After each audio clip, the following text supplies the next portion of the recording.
Friday suspense.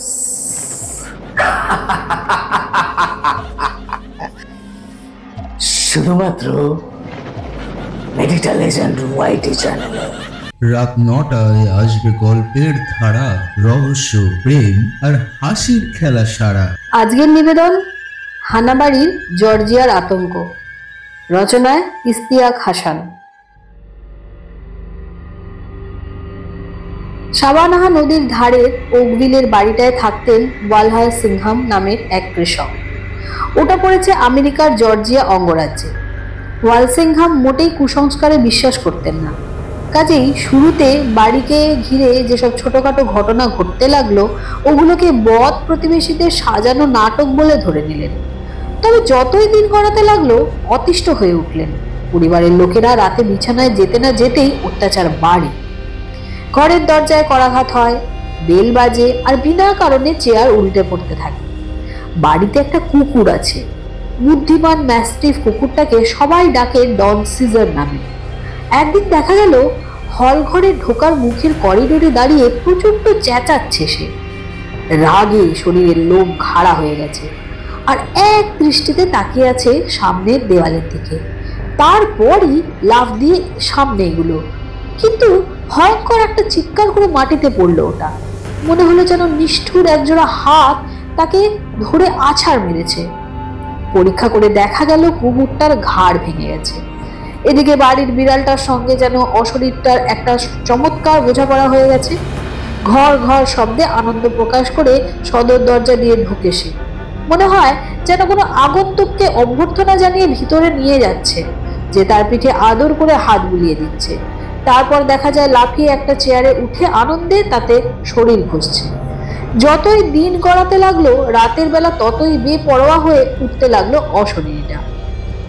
ওটার যন্ত্রণায় ঘুমানো অসম্ভব হয়ে উঠলো বাড়ির বাসিন্দাদের পক্ষে।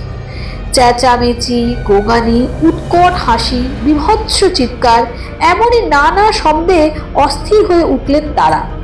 কখনো শব্দ আসে বাড়ির নিচ থেকে, আবার কখনো শোনা যায় ছাদ থেকে। এক রাতে বাড়ির ছোট্ট মেয়ে এমেলিয়া টয়লেট গিয়েছে। হঠাৎ মনে হলো আলতোভাবে একটা হাত রেখেছে কেউ তার কাঁধে। হাতটা মা কিংবা বড় বোনের মনে করে সামনে আয়নার দিকে তাকালো, কিন্তু সেখানে কারও প্রতিবিম্ব পড়ল না সে ছাড়া। কিন্তু চোখের কোণ দিয়ে পরিষ্কার দেখতে পেল প্রশস্ত পুরুষালী একটা হাত তার কাঁধের উপর বিশ্রাম নিচ্ছে। মেয়েটির চিৎকারে বাড়ির বাকি সবাই ছুটে এলো, কিন্তু তারা যখন এলো হাতের কোনো চিহ্ন নেই। আরেকদিন হালকা বৃষ্টির পর মিস্টার ওয়ালসিংহাম বাগানে হাঁটছিলেন। হঠাৎ পাশেই কারো পায়ের ছাপ নজরে পড়ল। খালি পায়ের একজন লোকের পায়ের ছাপগুলো এভাবে এগিয়েছে মনে হয় অদৃশ্য কেউ তার পাশ দিয়ে হেঁটে চলেছে।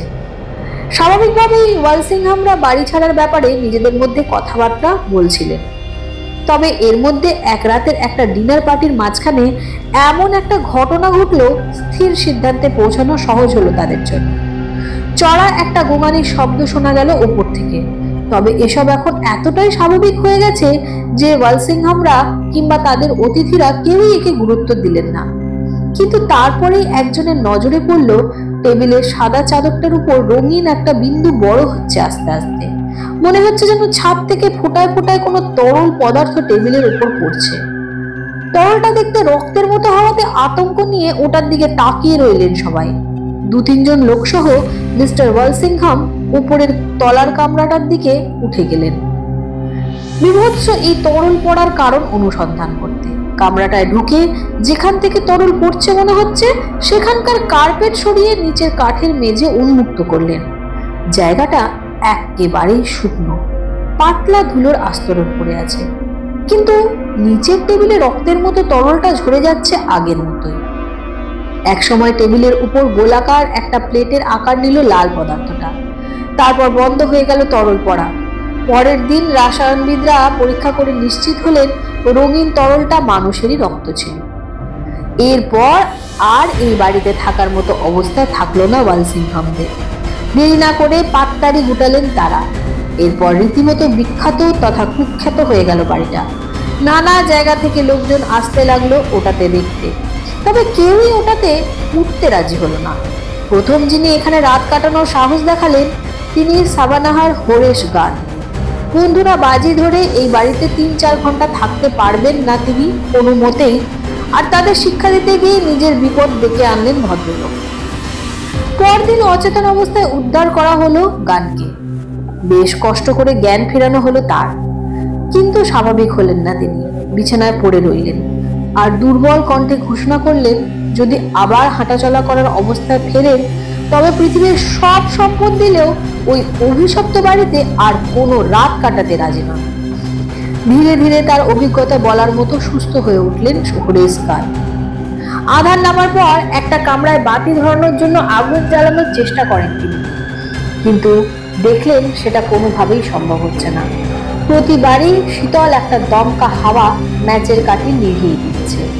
এই সময় একবার তার ইচ্ছে হলো বাজি টাজির গুষ্টি কিলিয়ে এই বাড়ি থেকে বের হয়ে যেতে, কিন্তু তারপরই মাথায় এলো এতে বন্ধুদের কি পরিমাণ ঠাট্টা মশকরা সইতে হবে তাকে।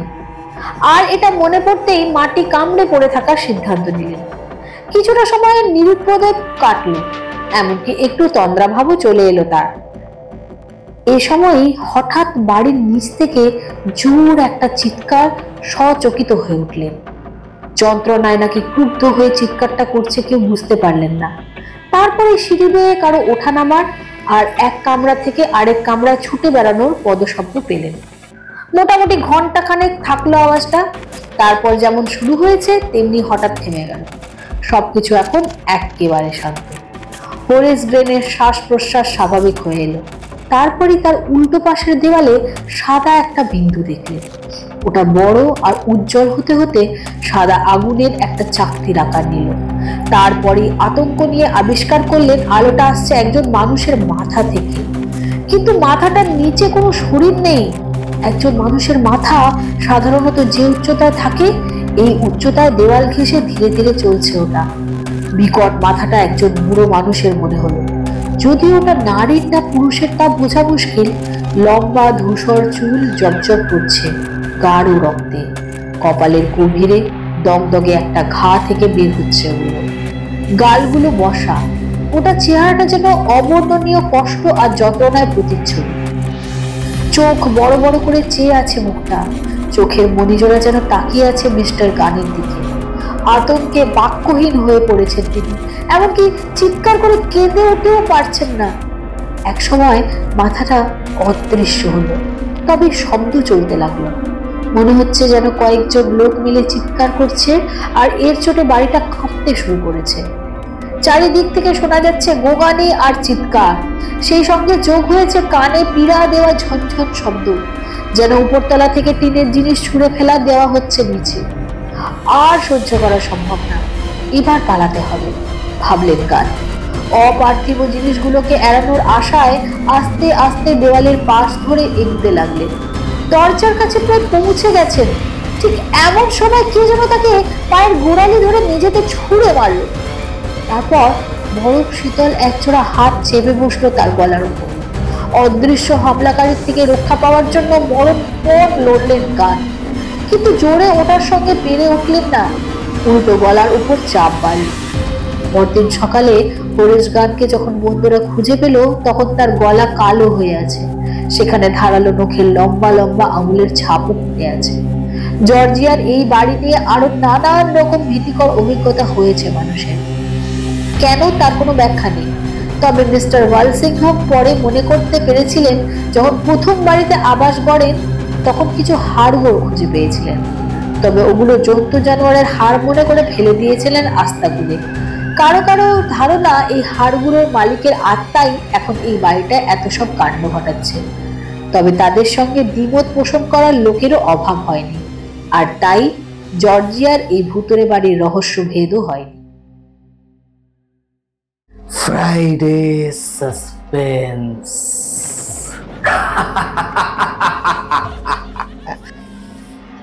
শুধুমাত্র মেডিটা লেজেন্ড ওয়াইটি চ্যানেলে।